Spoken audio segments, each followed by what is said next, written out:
లేని వాళ్ళకి న్యాయం చేస్తాను అని చెప్తూ ఒక ఆఫీసును కూడా ఓపెన్ చేశాడట. ఒక తల్లి తండ్రి వచ్చి నాకు అన్యాయం జరిగింది, నా కొడుకు నన్ను ఇంట్లోండి గెంటేశాడు, వచ్చి న్యాయం చేయమంటే వాళ్ళ ఇంటి ముందు కొంతమంది జనాన్ని వేసుకుని కూర్చుని నేను నీకు న్యాయం చేస్తానని చెప్పి పెద్దగా అరుస్తున్నాడట. అదే సందులో టీ అమ్ముకునే ఆవిడకి వీళ్ళు పిలిచి అంతమంది పొద్దున్నుండి మా కోసం స్ట్రైక్ చేస్తున్నారు, కొంచెం టీ ఇవ్వమ్మా అన్నారట. వెంటనే సరే అని చెప్పి ఆవిడ టీ కప్పులు టీ తీసుకుని వచ్చి అందరికీ టీ ఇస్తుందట. దీనికి మేనేజర్ అయిన ఆయనకి ముందిమ్మని అక్కడ ఉన్న వాళ్ళు అన్నారట. సరే అని చెప్పి టీ తీసుకెళ్ళగానే ఇంతకీ ఆ టీ అమ్మే ఆవిడ కొడుకే అతనన్న. నువ్వు ఇక్కడికి ఎందుకు వచ్చావంటూ ఆవిడ మీద అరవడం మొదలు పెట్టాడట.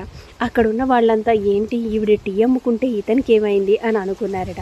వెంటనే ఆవిడందట, ఎవరి కోసం పోరాటం చేస్తున్నావు నాన్న, నీ తల్లి తండ్రిని వీధిని వదిలేసావు, బాగా చదివించాం, బాగా స్థిరపడ్డావు, ఇప్పుడు మేమేమో టీ అమ్ముకుని టీ కప్పులు కడుక్కుని బ్రతుకుతున్నాం, నువ్వు వేరే వాళ్ళకి న్యాయం చేయడానికి మట్టికి భలే ముందుకొచ్చేసావే